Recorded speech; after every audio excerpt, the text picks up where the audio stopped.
discussion. So we don't have a utopian vision. We have a set of ideas that we think are important to discuss. Those ideas largely have to do with sustainability of cities, the ability of cities to, over time, remain in balance with the resource streams that are available to them. And they have to do with social justice and equity, the fundamental conditions of satisfactory citizenship. These are the sorts of things that concern us. These are classic urban planning and urban design issues. They just get redefined when you start to think of them in the context of the intelligent city. So to be very specific about that, we've been looking at reinvention of mobility systems, for example, reinvention of transportation, because that's where you can get enormous payoff. The automobile as we know it has been around for about 100 years. It's one of the most successful inventions of all time. But in my view, it's thoroughly obsolete at this point. And so by fundamentally rethinking the automobile, thinking of it as a robot on four wheels, essentially, something that can communicate with other intelligent devices, that can operate in a coordinated way, you can really start to fundamentally rethink urban personal mobility. That's one example. If you think of an automobile, think of firstly, it weighs at least 20 times the weight of the rider. That's crazy. It's just crazy. It doesn't need to do that. Or look at the footprint of it. Look at the footprint that this chair that I'm sitting in takes up. Look at the footprint of an automobile and see how large that footprint is. The automobile sits around too, occupying that footprint most of the time doing nothing. Most automobiles spend about 80% of their time just sitting around doing nothing. They're gasoline powered. They go at very high speed, which in fact under urban conditions you don't need. These high speeds generate enormous safety requirements and so on. So now you can incrementally tweak the automobile. You can make the powertrain more efficient, and you can enhance safety and all of these sorts of things. They're very worthwhile. But what we're concerned about is stepping right back and saying, can you fundamentally rethink the whole idea? Can you really begin to think of urban personal mobility in totally different terms that are fundamentally more sustainable, fundamentally more equitable, fundamentally better for the planet? And that's what we're trying to do. So we're not working within the framework of incremental tweaking, but we're working within the framework of fundamental reinvention. Well, so the way that we work always is by trying to identify the fundamental underlying design assumptions that everybody takes as sort of given and unchallengeable when you think about solving these problems. And we try and challenge those assumptions. So, for example, everybody thinks an automobile needs an engine. Well, the automobile doesn't necessarily need an engine. What we do is shift electric motors into the wheels of our automobiles, and so we have a completely different kind of thing where we have four independent, intelligent wheels rather than a traditional internal combustion engine and powertrain and so on. So we do that, and then we try to make products and systems, solutions to the problems that we're trying to solve, that are not only good technical solutions, but engage people's imagination and engage people's desire. An automobile is not just a way of getting around. It's an expression of yourself just as much as your clothing is, your representation in public. It's an intensely emotional thing, your relationship to your automobile. So what we try to do is make designs that are intensely appealing, not only at a technical level, but also at a fundamental emotional and human level. And I don't think you can succeed without that.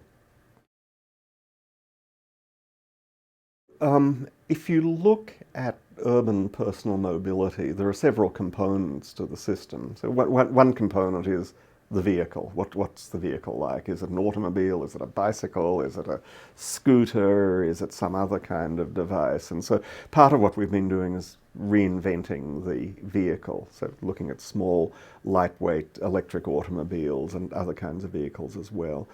Another component of the system is the energy supply system. How do you get energy to these things? And so traditional way of doing this is distribute gasoline around a city. What we've been looking at, of course, is electrical recharging infrastructure.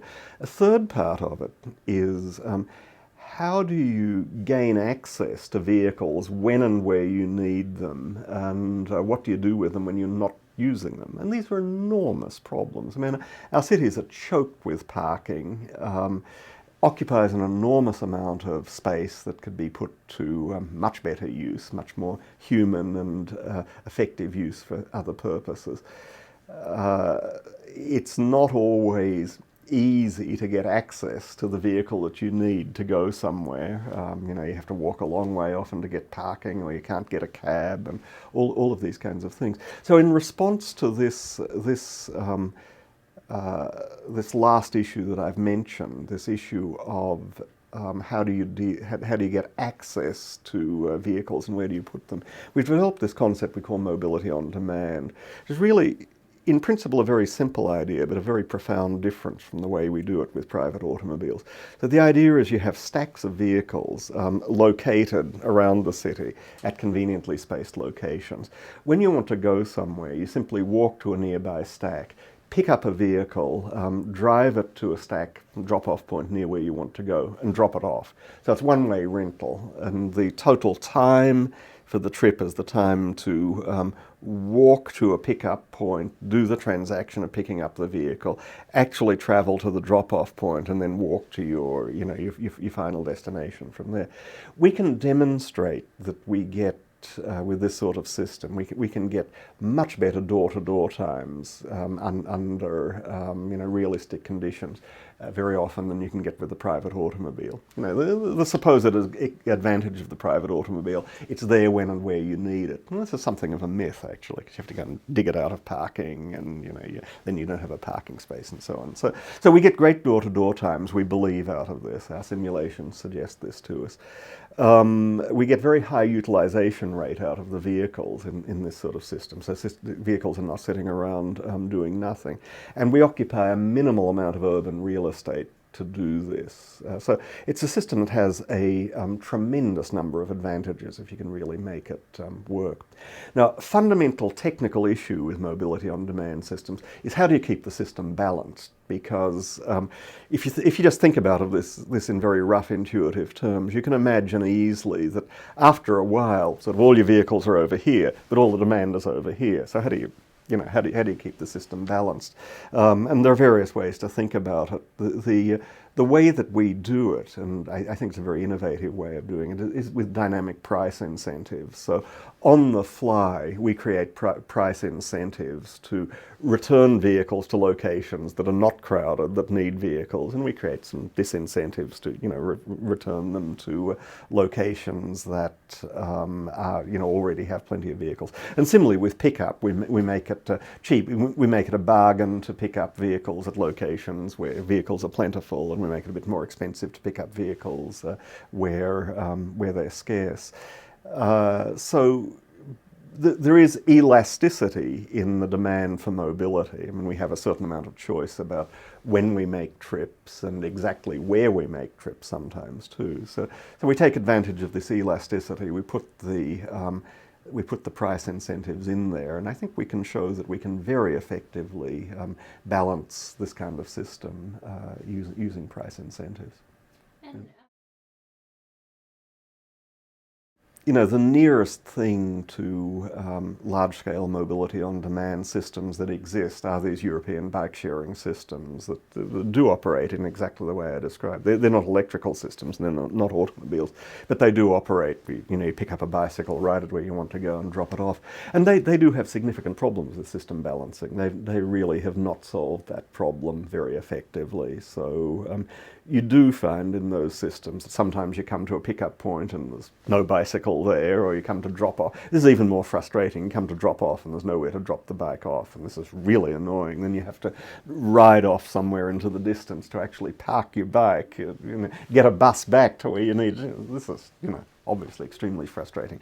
So they have that problem. And then they have, mostly the way they do system balancing is by picking up bicycles and throwing them on trucks and moving them back to where they need to go. At least I think this is the way they do it. This is what it looks like. I haven't studied it carefully.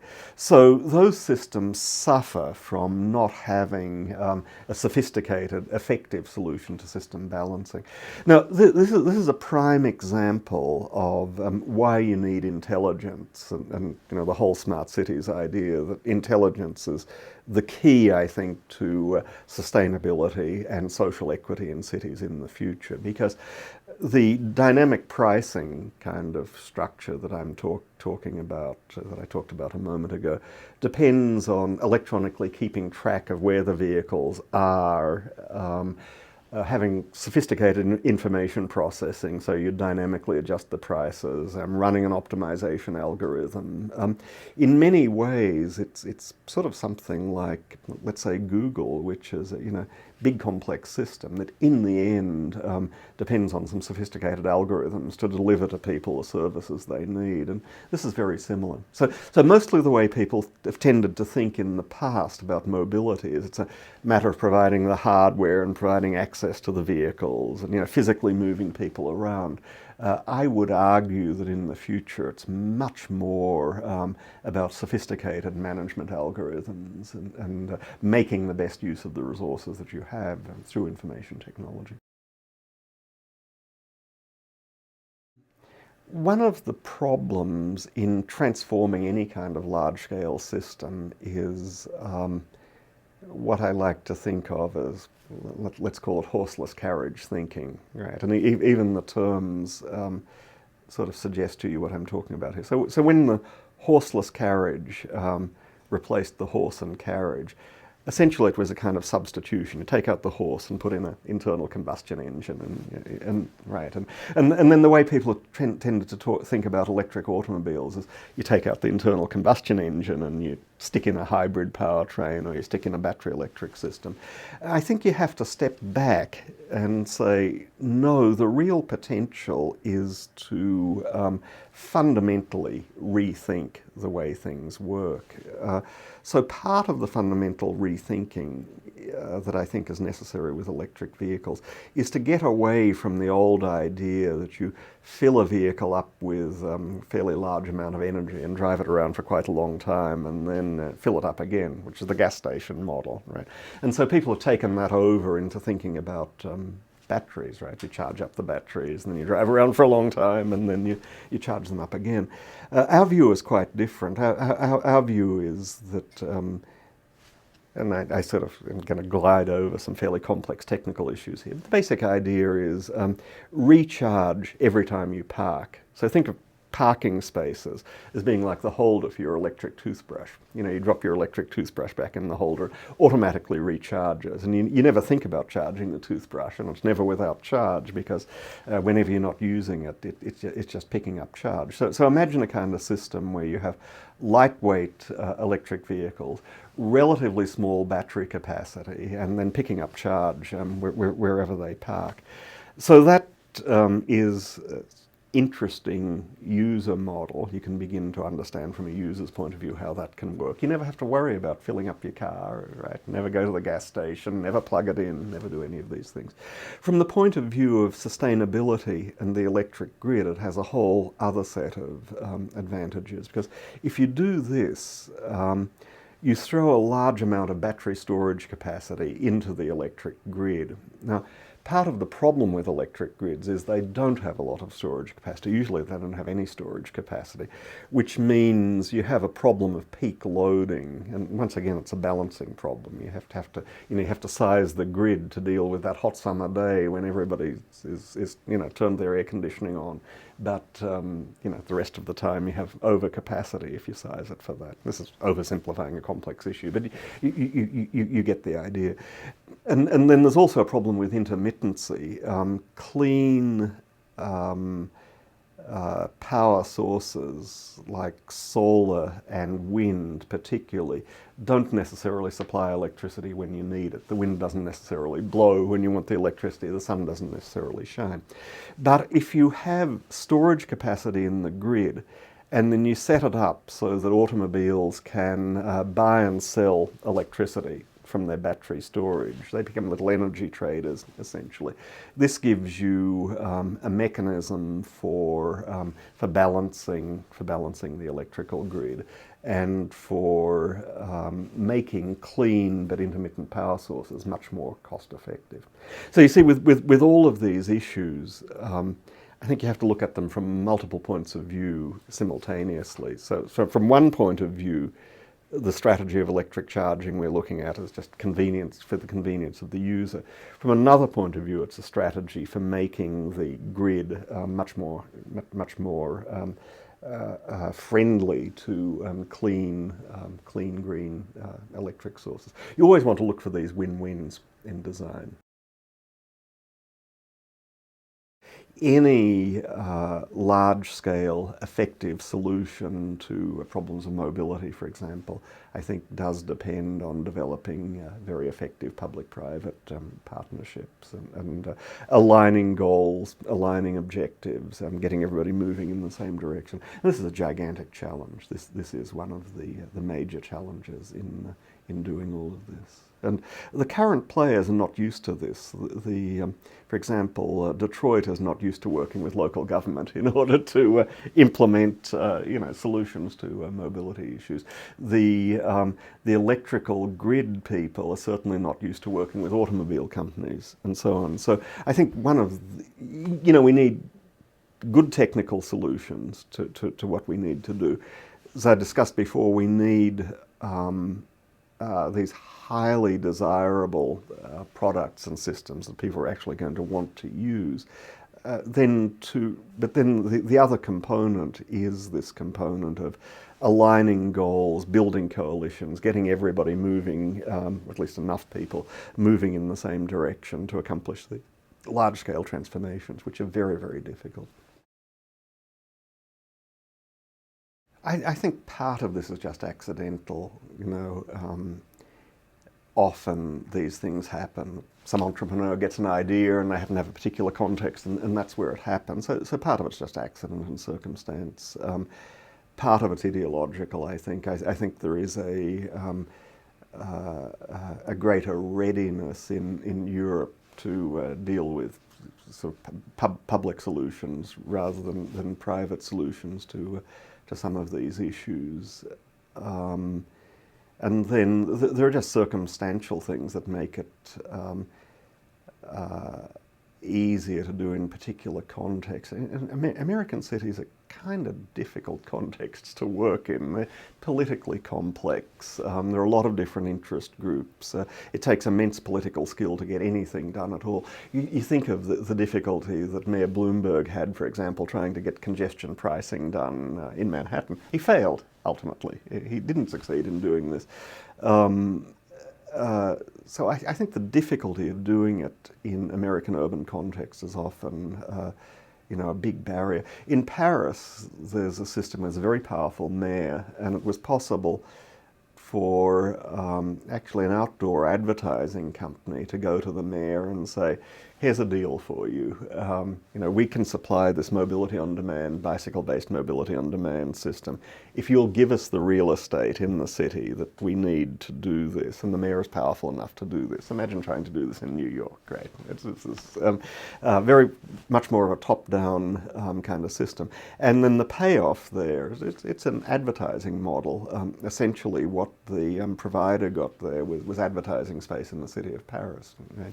So it's a particular set of circumstances where kind of the opportunities all lined up and made it possible. Now, the lesson I draw from that is not the lesson that you throw up your hands and say it's impossible in the United States. The lesson I draw is you have to figure out the particular ways to line up the various different interests and create the opportunity that you want.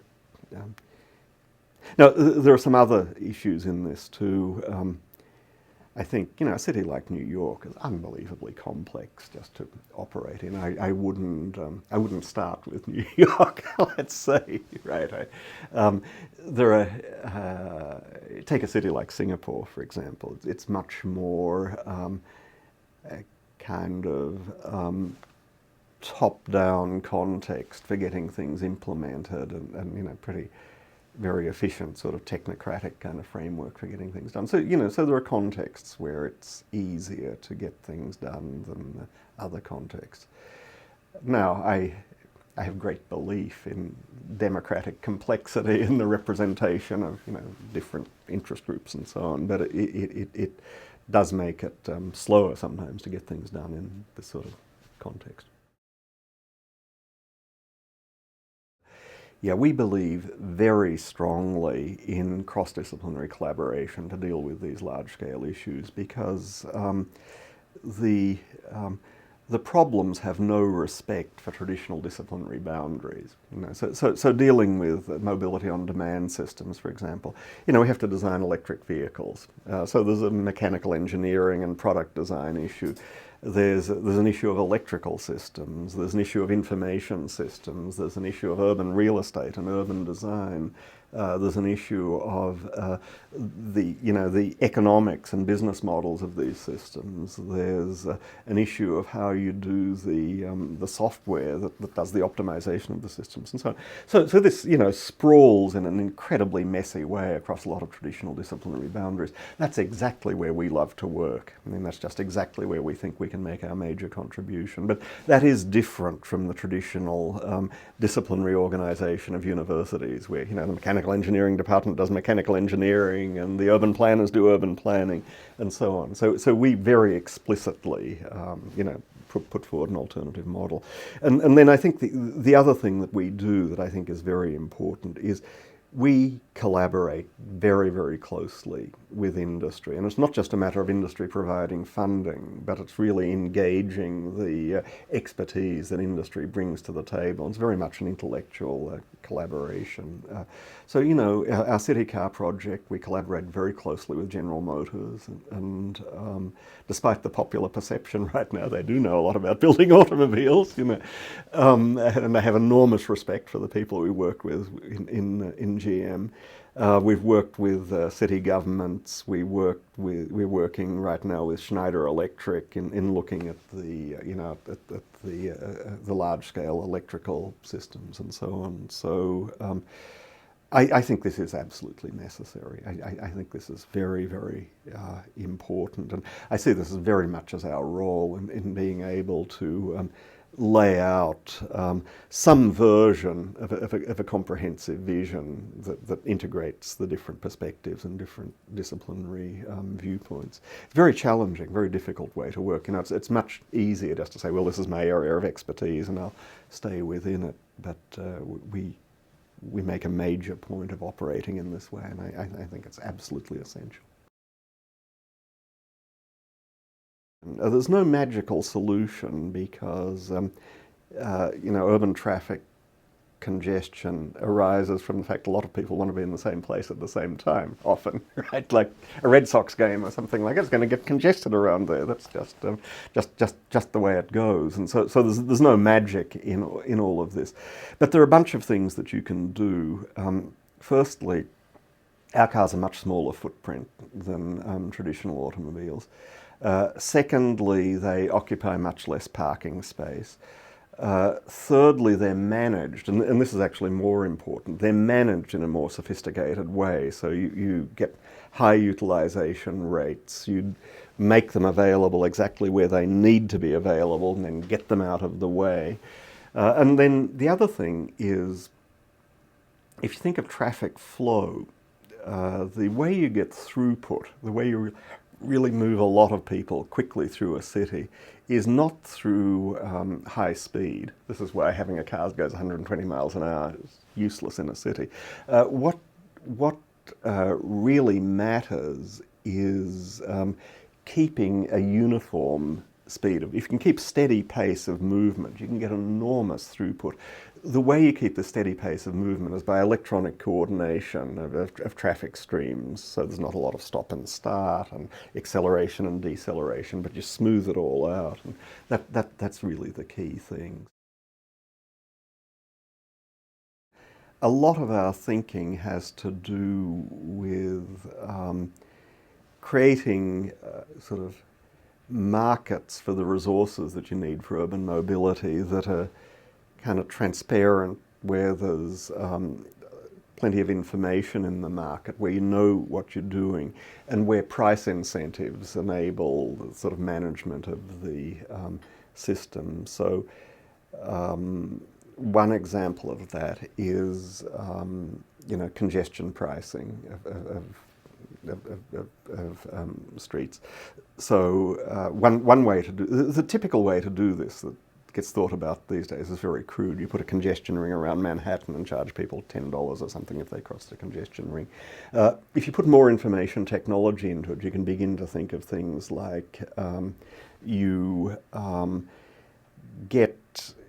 monitor traffic congestion on a block-by-block level of granularity, and then you adjust prices in real time. Then the more congested the block, the more it costs you to drive down. And then you can organize a GPS navigation system to do things like take me the cheapest way to where I need to go, subject to a time constraint, or take me the fastest way, subject to a cost constraint. And this, I think, in the end, gives more rational allocation of resources, makes a more transparent system, all of these kinds of things. And another example of this is with parking. So right now, parking is a terrible market, right? Its parking costs a lot. Prices are fixed, typically. How do you connect buyers to sellers? You drive around randomly looking for a parking space, right? This is not great. But imagine a system where the automobile navigation system knows where the parking spaces are near where you want to park. They're dynamically priced, and you do an eBay-style auction, essentially. Right? So you say to your automobile, all right, I'm desperate. I've got a dentist appointment in 10 minutes. I can't be late. Just find me a parking space, and I'll pay pretty much anything, just bid high, right? And it can do that. Or I'm a poor student, right, and I don't mind if I walk for 15 minutes. Just get me a bargain, so bid low. And so you can do that kind of thing. And then we've already talked about mobility on demand. We're getting access to vehicles. The pricing of that can vary, essentially depending on demand. The higher the demand, the more you have to pay for that. So I think we are going to see a great deal more of systems in which there's sort of much more sophisticated pricing and much more sophisticated understanding, both by the providers of mobility resources and by the consumers of mobility resources, of what it's costing and how you want to allocate your resources. Right now, it's very difficult to be rational about moving around a city, right? So we want to make it possible for people to be more rational. Well, I think it has a lot to do with political will and capacity to sort of build desire to do something like this. So some cities can do that, some can't. I think there is a complementarity to mass transit. One of the best uses of mobility on demand systems is to solve what I'd like to call the last kilometre problem or the last mile problem. Where, a subway system, for example, is extremely efficient at getting you from one subway station to another subway station. But the subway station where you start is never where you really want to start your journey, and the subway station where you finish is never really where you want to end up. Mobility on demand system can solve that last mile problem. It can get you to the subway station, and then you can go go, very efficiently point to point using the subway system, and then at the other end, out in the suburbs, for example, you can pick up a city car and in a mobility on demand system go to where you want to go. So I think there is an advantage in having a highly evolved public transit system that you can develop a synergy with. I think this is important. And then some of it has to do with what kind of physical opportunities exist to build the system too. So we've looked at a number of cities. We looked, for example, at Taipei in a lot of detail. We discovered that actually, this is obvious if you go to Taipei. It has the highest density of convenience stores in the world. There are 7-Elevens everywhere in Taipei. So an attractive strategy in Taipei is to say put mobility on demand, pick up and drop off points outside convenience stores where there's space for it, the real estate. They're almost automatically in the right location. So there's a business synergy and so on. So that's the particular opportunity that exists in Taipei. Take another city we've looked at as Florence, which couldn't be more different from Taipei. And the historic urban texture of Florence is built around the piazzas that are related to the churches and the old parishes and that kind of thing. And so the strategy there that we pursued is a strategy of putting mobility on demand, pick up and drop off points in the piazzas, getting traditional automobile parking out of the piazzas, giving the piazzas back to the people as social centres and so on.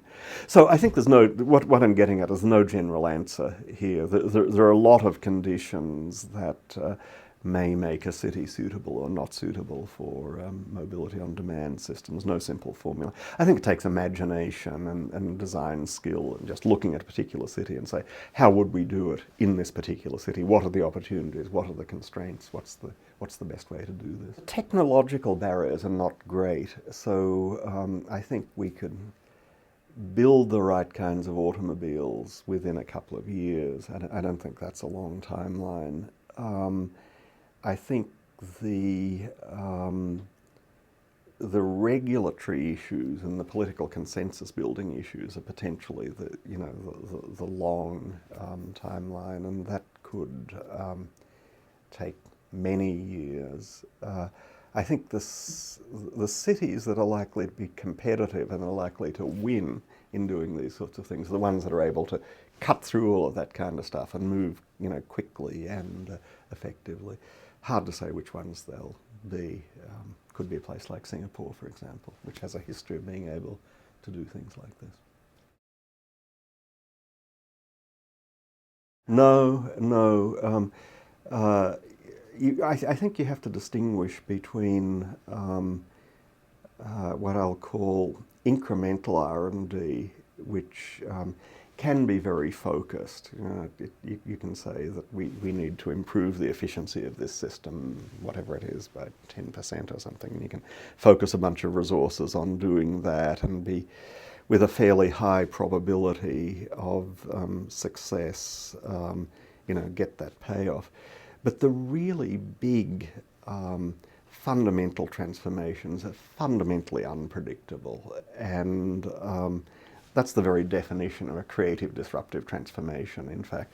And those things are where the big payoff comes from. So the internet, for example, came out of nowhere. And I've been around long enough, and I was around at the beginning of the internet that I remember it personally, so I can attest, right, that it came, nobody knew what to do with this. It came out of some esoteric backroom research that nobody thought had any huge practical implication whatsoever.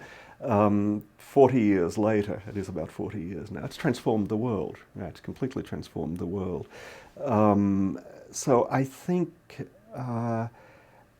the most effective economic thing that you can do, and it's uncertain, and, it's risky and uncertain, but you have to preserve the capacity for truly innovative, unpredictable, undirected research. It's just what you have to do if you want the really big payoffs. And this drives people crazy because they want predictability. But if you think about it, there's a fundamental contradiction between the idea of making a fundamental creative innovation and being totally predictable. Right? If it was totally predictable, anybody could do it. So So I think a place like MIT, and I think a place like the Media Lab particularly, is very much dedicated to that idea that we investigate all kinds of crazy things, and frankly most of them fail, or at least in the short term they don't go anywhere. But every now and again one of them pays off really big time and really transforms things, and I think you have to do that. The way to look at it is like any other kind of investment. You need a portfolio of investments, right? So if you think about investing research and development money, you want to pursue some straightforward, sure things that need to get done, but you don't want to neglect the big transformative things. That's very, very short-sighted. Transportation specifically, I think